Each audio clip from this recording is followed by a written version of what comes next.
Misleading campaigning methods. Can people trust the political parties? University strikes across the country hit students hard. Lighting up the night sky with the Winchester Lantern Parade. Good afternoon and welcome to Winchester News Online. I'm Emily Wilson. With the general election just around the corner, parties are using different campaigning methods to gain votes across the country. I spoke to some of Winchester's candidates. Do you like a poster for your window? Yeah, go on. Because it all helps. I've got a Tory neighbour up there, it'll wind him up, so I'm pleased that that'd be good. Yeah. The Conservatives have held on to the seat in Winchester for nearly 10 years, but before that it used to be a safe Lib Dem seat. The party's Brexit policies could change everything. The Conservatives want Brexit, but the Liberal Democrats are promising to stop Brexit. It looks like it's going to be overwhelmingly close here. A YouGov poll has predicted that 46% of people in Winchester will vote for the Conservatives, while 44% will vote for the Lib Dems. In 2017, the poll was accurate. But recently, the Conservatives sparked outrage when they set up a fact-checking page on Twitter, which the public and Twitter themselves said was misleading. So I spoke to Winchester's Tory candidate, Steve Bryan, about what he thinks of his party's campaigning methods. So I've done 12 years as candidate or MP in this constituency. I've never done one single bit of negative campaigning in that time. I don't intend to start now. I think stuff like that is silly and childish. It's not my style. It's not how I roll. Never has been, never will be, and I have made that very clear to the party chairman. Paula Ferguson, the Lib Dem candidate, gave her opinion on the matter. I mean, it actually makes me really sad that we have one of our main political parties that would try and, disguise what they're doing, which would be trying to misinform the public. Members of the public don't seem too impressed. Misinformation is just wrong, that's all I think. So if it's not right, then it's not right. It's false advertising. The minute they get in, they don't go through their promises or nothing like that. This is the 1 year I'm not voting. Well, I suppose all parties use different methods in order to gain the majority. Pretty difficult for people to keep up to date with everything anyway, and then to be doing things like that, it's not cool, is it? Candidates will be working hard to try and swing the vote in their favour before the 12th of December. Emily Wilson, Winchester News Online. International students are uncertain about their future after Brexit. Some students worry that they are not welcome in the UK. Victoria Darlan reports. As the deadline for Brexit is getting closer, it is still unclear what will happen to international students in the UK. At University of Winchester, international students are raising concerns as to how their lives will be affected by Brexit. With my family living all over, it is going to be quite difficult for us, and for us to go home to see our parents, to travel out of the country, then to come back in. I worry that we're going to need visas. We are part of the Erasmus generation, so we had the opportunity to travel to study abroad, and I'm not sure this is going to happen in the future. But I am never sure when I speak with someone if I'm welcome. I'm here in Winchester as an Erasmus student, so I definitely think that Brexit will affect me. I get paid the Erasmus loan, and I doubt that this will continue when Brexit is done. There may be future policies making it harder for foreigners to study in the United Kingdom. I would say it's a bit chaotic in a way, since Brexit has been going on since I started uni, which was like 3 years ago now, and it's like constantly been postponed. So I'm like, what will happen with future students? Will they be able to continue studying here, or do they have to pay more fees? The uncertainty of it all, that kind of makes people a bit like worried. Currently, the UK is the world's second most popular study abroad destination. That may change following a no-deal Brexit. What students can do now is to sit and wait. The true impact will not become clear until the UK has officially exited the EU. Victoria Darlan, Winchester News Online. A Winchester shop wants to transform the city's nightlife. 1999 Vintage hopes to open itself up as an event space and hold exclusive events such as boiler rooms, Alex Smith reports.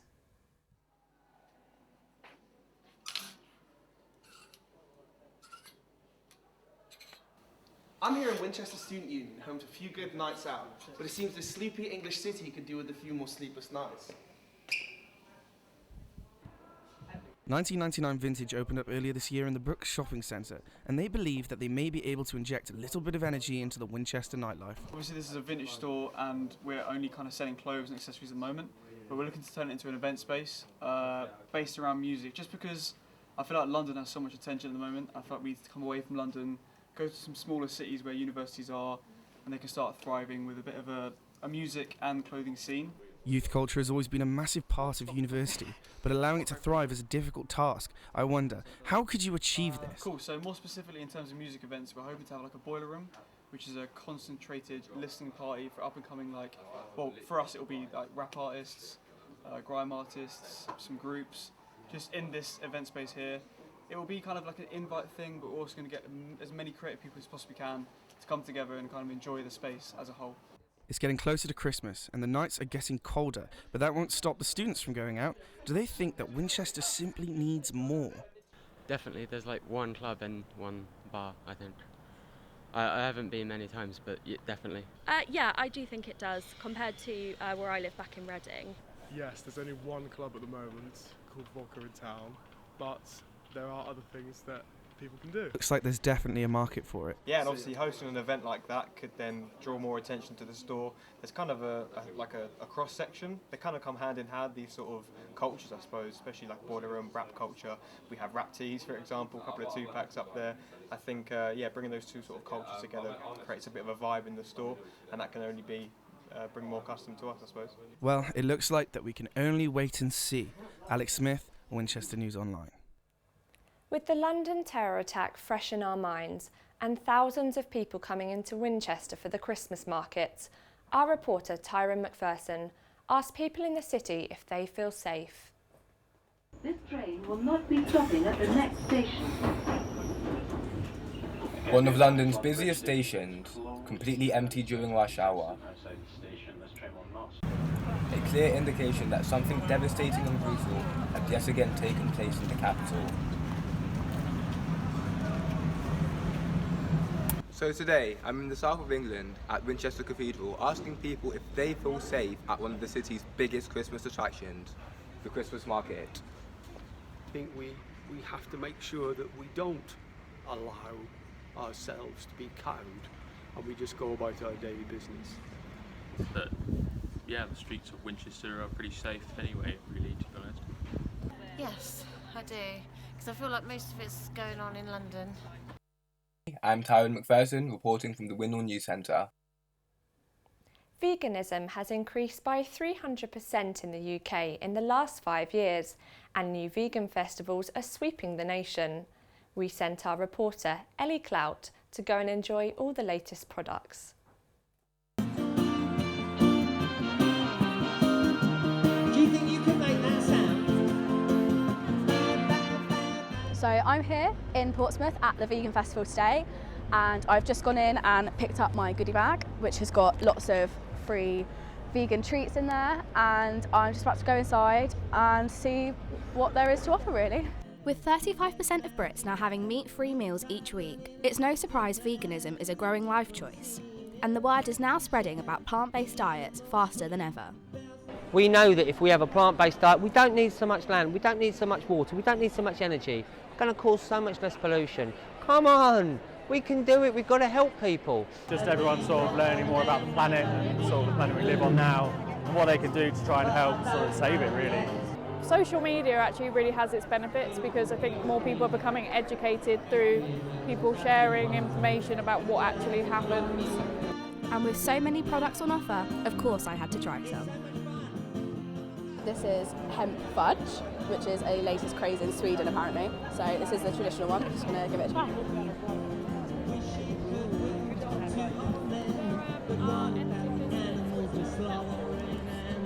And yeah, so after After spending the day trying new vegan creations and listening to vegan-inspired songs, I've come to the conclusion plant-based truly is the way forward. Ellie Clout, Winchester News Online. University lecturers across the country have gone out on strike this week. The industrial action didn't affect Winchester, but staff at Southampton University did go out on the picket line. Our reporter, Marlon Ayling-Allen, went to find out more. What do we want? Job security! This week has seen universities across the country facing strike action from lecturers over a number of issues, including pensions and workloads. The University of Southampton was one of them. We are striking because we would like more equality, we would like to have less workload, we would like to ensure that we are working in a safe environment, that it's secure. And some lecturers were going above and beyond to make their frustrations known. And what I decided when we were on strike in 2018 over the pensions issue is that essentially the employers were treating us with such contempt that I wasn't going to use my free time to backfill essentially a shortfall in staffing. And so I think since then I've been very militant about, I do my 8 hours and that's all you get really. The University of Winchester didn't get enough support to strike, but many were behind their neighbours at Southampton. This is a tough time to be taking strike action. Our colleagues are giving up 8 days' pay ahead of Christmas, and that is tough. There'll be kids that are not getting their presents which they're expecting this Christmas because of the strike action that they're taking, and it's on our behalf. So I think we owe them a huge debt of gratitude for the picket lines that they're standing on today. In response to the strikes, a University of Southampton spokesperson said, "Meeting our commitments to our students and providing every opportunity for them to achieve their potential is always our highest priority.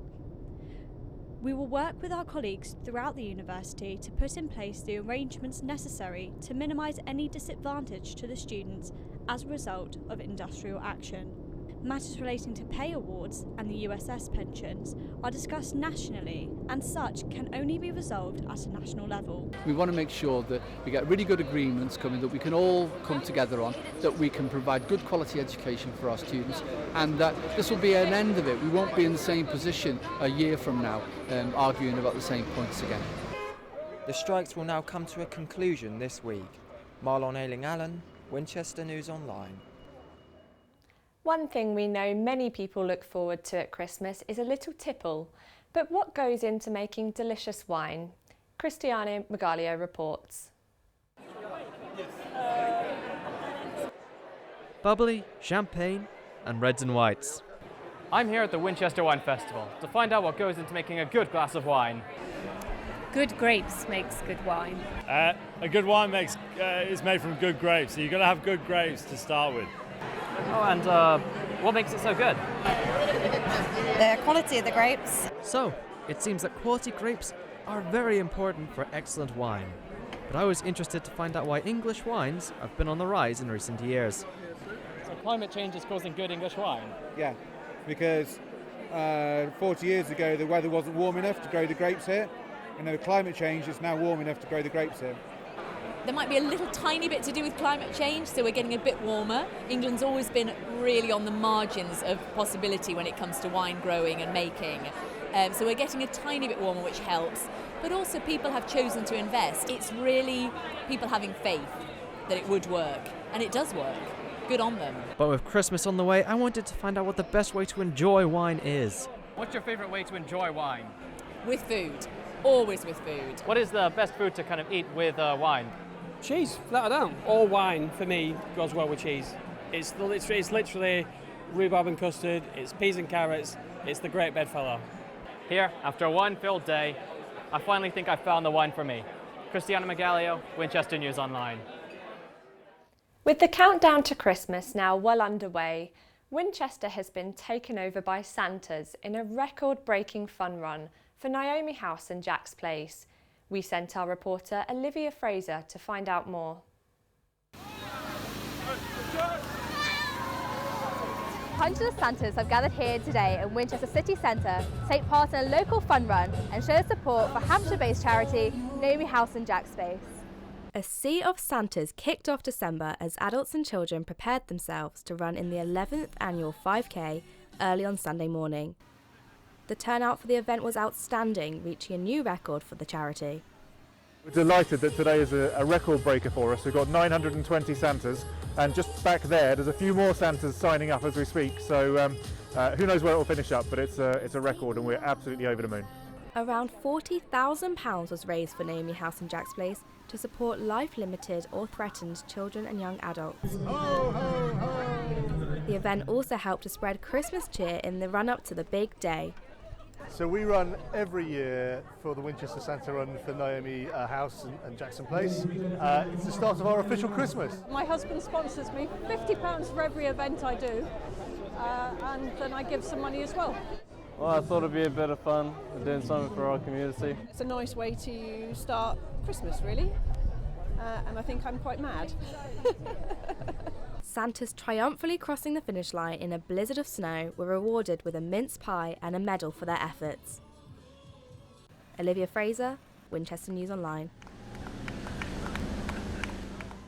After residents raised concerns about their homes and safety, a petition to turn Winchester's streetlights back at night on has gained almost 500 signatures. Natalie Jaksakova reports. Hampshire County Council has decided to turn off street lighting in some residential areas. Although some agree with these changes, some residents have begun to feel at risk in their own homes. I've started switch Winchester streetlights back on, and so far we've got 476 signatures. So recently my next door neighbour unfortunately had theft of parts of his vehicle, and it's all due because the streetlights were off when it was really dark. So I think to the safety of the neighbourhood it needs to be switched back on. I think definitely more vulnerable because you don't really know who's behind you or what could approach you technically. So I hope maybe every other streetlight could remain on, or they come to a compromise where we can have some lighting to keep the streets safe. The 3-hour period hopes to result in a reduction of carbon emissions and financial savings. In a statement, the council said, "Research and evidence from other authorities was gathered to inform the decision to make the change. This showed there was no relationship between street lighting times and changes in crime patterns. We work closely with the police and actively review any arrangements." I'm here on Imber Road, which is just one of the streets that has been affected by the council's decision to turn the lights off. However, despite any concerns residents may have, the council have not yet agreed to turn the lights back on. Natalie Jaksakova, Winchester News Online. It was one of the most iconic protests of the year, bringing much of central London to a standstill. Our reporter Rebecca Bradley spoke to some of the Extinction Rebellion protesters to find out if they thought their actions had made any difference. Climate change has been the topic of the year. People are trying to get the attention of the government towards this crisis. But what does it really entail? Extinction Rebellion is a global environmental movement with the aim of using non-violent civil disobedience to compel government action to avoid tipping points in the climate system. However, the rebellious actions do cause some disruption, but the activists find it necessary. The point is, we have to do some disruption to get the people talking, and it is working clearly. People are talking about this. 60 countries are now, or more, are now involved in Extinction Rebellion protests because the future is at stake here. It's not a joke. And if you look at the back of my top, you'll see what I'm saying. This is no laughing matter. It is clear that the disruption is working for the activists. However, what are people's thoughts about their actions? I think a disruption is necessary to save our planet. I think it's stupid because it disrupts people's lives who probably have nothing to do with it, and overall it just does more harm than good to the community. Well, it's a shame because disruption's, never a good thing. It's a shame people have to be inconvenienced, but it's for a good cause, really, and if that's the only way to get people in charge's attention, then yeah, it does have to be a good thing, I would say, overall. Yeah. These disruptions will only continue in the months to come as Extinction Rebellion plan more protests. Rebecca Bradley, Winchester News Online. The Christmas season is here, and Southampton have again opened their German Christmas market for the 5th year running. We sent our reporter Lexi Dutton to experience their festivities.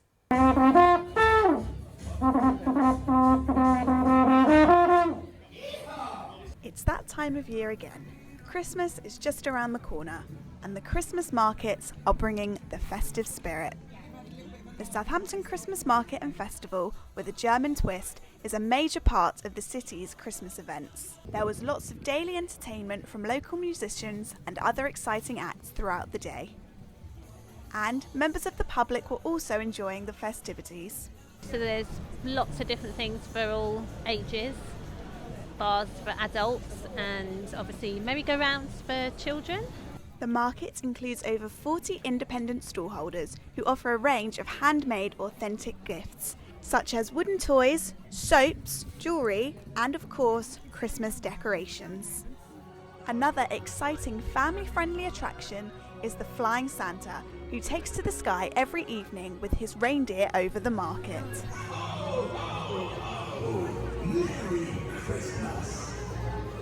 Celebrating 5 years of their German Christmas market, Southampton have totally slayed it again. Lexi Dutton, Winchester News Online. And now, Winchester gets creative with light-up lanterns for the city's annual Lantern Parade. We sent our reporter Cara Simmons to find out more about the colourful event.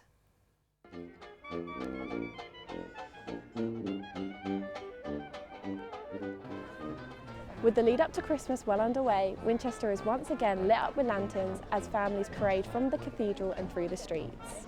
From stars to snow globes, everyone pulled out all the stops to create the brightest and biggest lanterns for the parade. Well, it took us over a few days, so we made the base and then we covered it with tissue paper and then added glitter and lights. With such a unique event at this time of year, the community and businesses were thrilled to come together to celebrate. I think it's a lovely thing to get Christmas started off. I think for lots of people this is the beginning of their Christmas.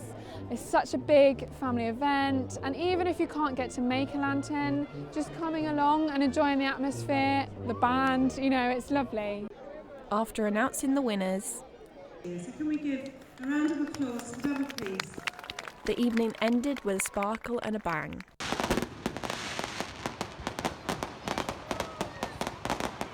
And along with the Christmas light switch on last week, you can truly say that Christmas has officially begun in the city. Merry Christmas!